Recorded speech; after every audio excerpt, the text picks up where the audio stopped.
Hi hello friends, இன்றைக்கி சிறுகீரை முருங்கைக்கீரை பொரியல். முருங்கைக்கீரையை உருவிட்டு நல்லா தண்ணியில் போட்டு அலசி எடுத்துக்கணும். அதுக்கு தேவையானது வெங்காயம், பூண்டு, கருவேப்பிலை, காஞ்ச மிளகா எல்லாத்தையும் கட் பண்ணிக்கணும்.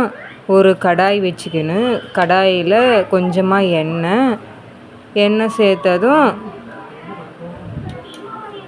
கொஞ்சமாக கடுகு சீரகம் போட்டுக்கணும். கடுகு சீரகம் நல்லா பொரிஞ்சதும் வெங்காயம் பூண்டெல்லாம் போட்டு நல்லா வதக்கிக்கணும்.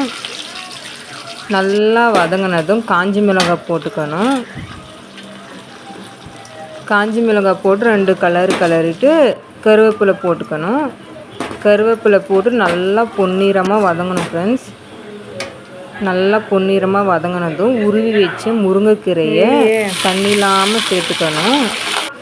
முருங்கைக்கீரையெல்லாம் ஒரு கிண்டி அது நல்லா கொஞ்சம் சுண்டனத்துக்கு அப்புறம் தேவையான அளவு உப்பு போடணும்.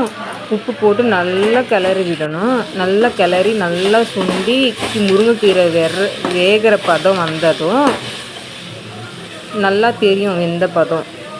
அதுக்கு தேவையான அளவு 3 முட்டை நல்லா அந்த முருங்கைக்கீரையில் ஊற்றி நல்லா கலக்கி விடணும்.